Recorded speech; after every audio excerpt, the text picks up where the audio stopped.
Today on the Demand Gen Pod, we will be diving into a fascinating topic of inbound versus outbound email and what is the difference. Email marketing plays a crucial role in business marketing strategies, but it is important to understand the distinctions between the two, and we're going to chat about them. So, in this episode, we will be talking about the key goals, strategies, and benefits of both methods, as well as some of the challenges that they present. So, whether you're looking to build relationships, nurture leads, or achieve immediate conversions, this episode will provide some valuable insights, I hope, and some best practices for leveraging the power of email marketing. So stay tuned as we explore real-world examples, discuss the pros and cons, and examine the best ways to integrate inbound and outbound email to maximize your marketing efforts. Let's get started and unlock the secrets behind effective inbound and outbound strategies. Hey there, everybody. Welcome to the pod. My name is Ryan. Again, inbound versus outbound. So inbound emails, we're going to break it down really easily. Inbound emails are those that are sent to people who have willingly subscribed to a company's emailing list and have already expressed interest in its content or products. And that's a really simple definition, but I think that the important part here is to recognize that with inbound, you are gathering consent to send emails and then sending appropriate emails in line to that consent. And outbound is the opposite. We are sending emails perhaps to a broader audience without that permission to opt in. The email marketing approaches are both important for businesses, but they provide a direct and cost-effective way to communicate with customers, build brand awareness, and generate leads and drive conversions. And this is really crucial because inbound and outbound, both of them, while certainly the conversion rates are going to be different, they both can provide valuable insight, whether it be brand building, brand recognition, or outbound is also typically used by sales, but it's not always used by sales. It can certainly be used by marketing as well, whereas inbound, generally speaking, would be used by marketing. Although you can also leverage inbound email. If you kind of leave the definition as simple as are they opted in or are they not opted in, you can absolutely leverage inbound email through sales too, which I think can be really cool. So let's first talk about inbound.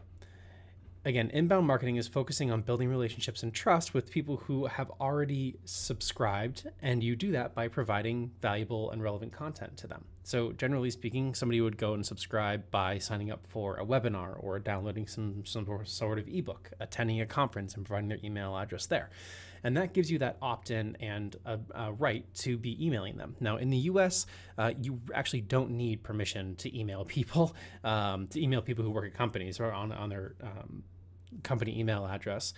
You can do it as freely as you like. That doesn't mean that they want to receive those emails, and opt-outs will likely ensue, but there's no law stopping you from emailing anyone that you want to email, even like a sales capacity. Outside of the US, that's completely different. And then depending on how big your company is in as far as the CAN-SPAM Act is concerned, and CCPA, which is the newest California email law, and I think it's also in Nevada as well. That's going to change too, depending on the size of the company. But for smaller companies, it doesn't matter. You're ever able to leverage outbound email as you wish. So a couple of key goals, I think, are educating subscribers, nurturing your leads, and converting those leads into customers. And I think that is really important for inbound to be defining what your goals are going to be.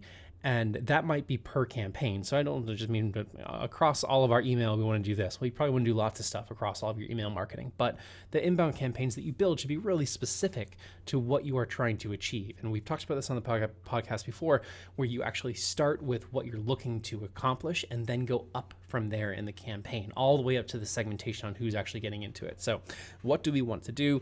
We want to convert our existing leads over to be either contacts or sales ready, MQLs, marketing qualified leads, whatever the case may be, or ideally customers, depending on how long your sales cycle is and what it actually requires, right? Once you have that primary goal for each campaign, you can start to work your way up through the campaign building process to say, okay, well, if we want to at least convert our basic high level leads, high funnel leads over to be contacts ready for sales. How do we do that? We can provide this content. And one easy way to be able to look at, easy is probably a little bit of a stretch, but one way to understand what content you should be providing to leads to convert them into contacts or MQLs is to look what's worked in the past. And so obviously, again, is assuming that you have content that's worked in the past. If not, then you'll have to learn as you go. But if you do have content already and a good amount of content, then you can look at the closed won deals or your contacts that you currently have, say in the last 60 days or 90 days, and you can look at those contacts and look at the content that they have downloaded or have opened or have clicked on through email, the web pages, and you can look at those guys and then you can say, okay, well, we can identify if most people who have converted over to a contact from a lead and gone to sales, most people have looked at this ebook or most people have attended this webinar. And you can kind of identify that as slightly like middle funnel content, which is excellent. The next step is going to be talking about what you would do in order to actually design that content. So now you know what you're going to send them, and then you want to start thinking about what the content inside of the email should be. Generally speaking, brevity is your friend, and you want to keep that in mind.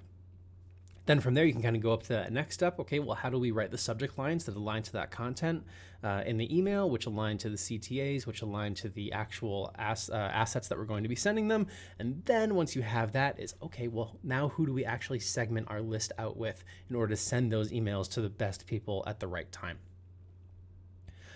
Some examples could be obviously not only just the content emails with the lead nurturing campaigns, but also welcome emails or newsletters, whether they be educational or product related. All of those are really great examples of inbound email, but generally speaking, it's very content driven. What about outbound? So outbound email targets that broader audience without that prior permission. And what does that really translate to? Well, it translates to poor open rates, and it translates to poor click-through rates and higher unsubscribe rates. Now, while generally speaking, all of those things are bad, outbound's email position is that it's really designed to identify people who otherwise would not know about you. And it's sort of like, I'm trying to think of a good analogy here, but it's sort of like spraying and praying, I guess, a little bit.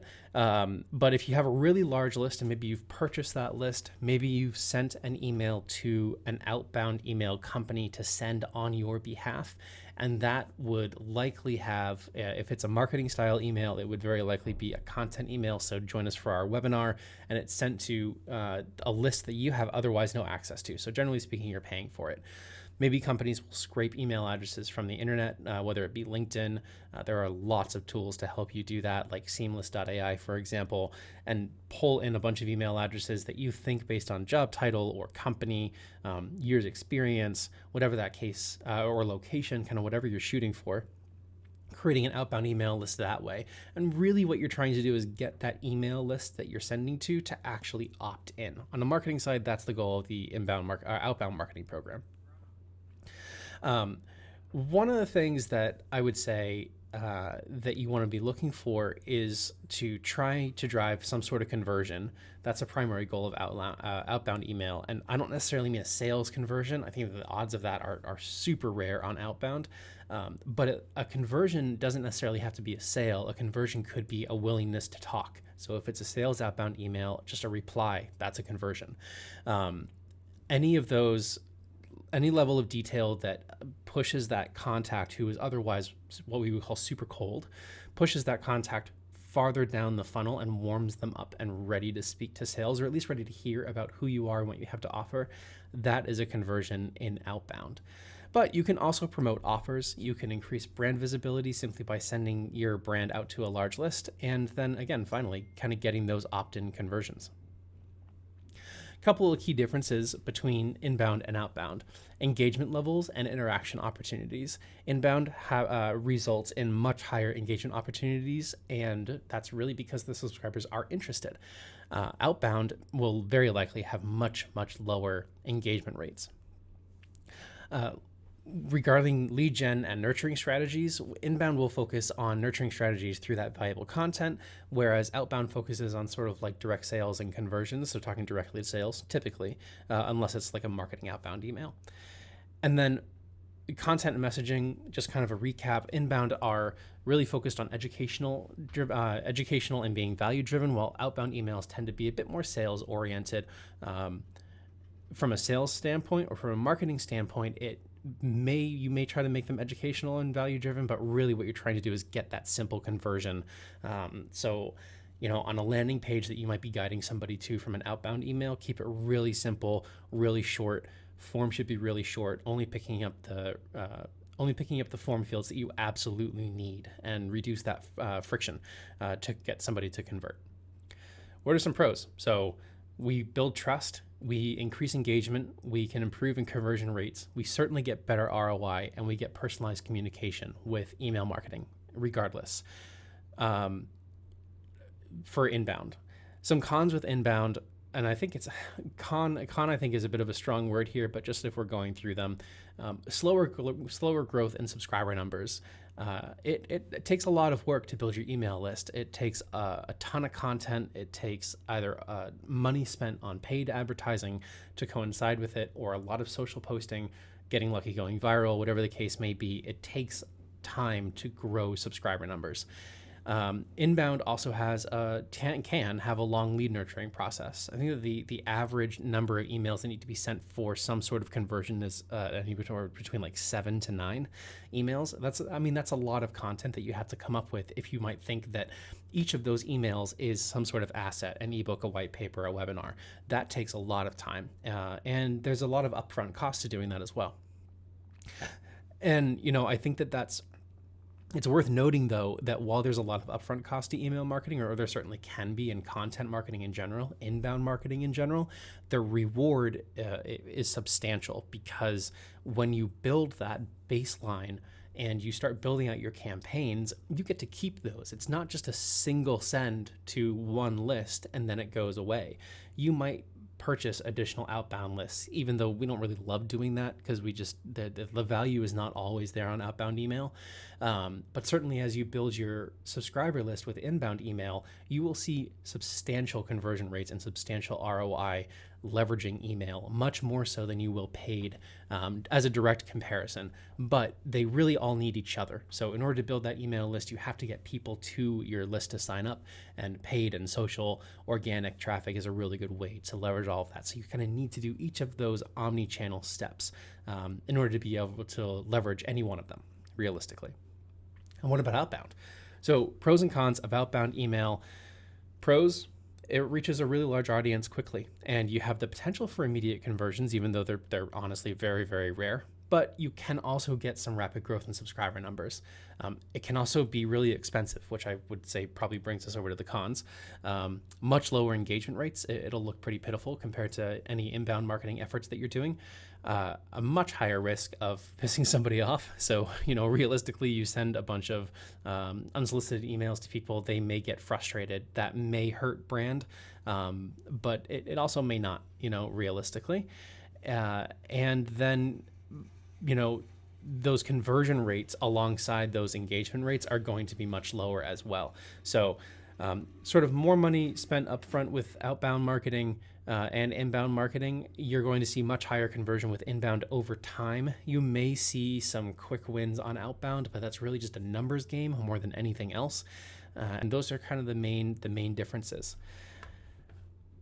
Before I forget, I'd also love for you guys to subscribe, if you could, either on your podcast, wherever you listen to your podcast, or if you're watching this on YouTube, subscribe to our channel on YouTube. That would be killer. Thanks so much. So what about some best practices for combining inbound and outbound email? Use outbound to attract new subscribers and build that audience for inbound. So again, we kind of chatted about this, but outbound, generally speaking, might give you a really big list that you either purchase or rent, and then you actually are able to take that list, send out a series of emails, or maybe just one or a few emails, and hopefully that converts people to actually opt in to start receiving the inbound campaigns. Regarding the inbound campaigns, segment. Segment those email lists to target specific demographics or interests. I'll say this time and time again, big inbound marketing campaigns will not be as successful as a series of smaller campaigns. Even if it means sending fewer emails per person, you end up building more emails across the board, and then you're able to segment a little bit further. And you can also certainly leverage dynamic content for that as well. So you can have one campaign that sends to everybody, and then the dynamic content inside of those emails will be breaking out the segments that you define as well. So you can totally do that. You're also able to then be using inbound emails to nurture leads through generated content. And you can do that through outbound campaigns. And then finally, analyze and optimize the campaigns based on the engagement and conversion metrics that you're seeing. So what's doing well? What's doing poorly? If you end up sending 1,000 emails and you get no conversions on a particular piece of content, it may not mean the content is bad. It may mean that the email content is bad. Or I should say, it may not mean the asset is bad. Maybe the email content is bad. Maybe the subject line can need some work. So what are you seeing, and how can you optimize based on the conversions? And then what are you seeing, and how can you optimize based on the engagement? So some tips and recommendations. Just start by building a solid inbound foundation and establish trust with your subscribers. That's the very beginning. You can experiment with outbound campaigns to reach broader audience and generate new leads. But again, keep in mind, you generally need to be paying for those things. And it's pretty high risk, mediocre reward, I would say on the whole. Other options for other options for outbound that may be better suited could be, in theory, things like email lists that are generated from being a sponsorship at a conference, for example, where it's really hyper-focused. But I think even still, that all falls under outbound campaigns, but it's really difficult to see those conversions with outbound. And then you can experiment with those outbound campaigns and then regularly analyze the data and metrics to refine both of them. And then don't forget to stay informed about new trends, new technologies, and strategies that you can leverage. I hope that this has been really helpful to you. I want to keep these short. My name is Ryan. This is Demand Gen Pod. Subscribe if you can. Thank you for joining us today, and we will see you next time.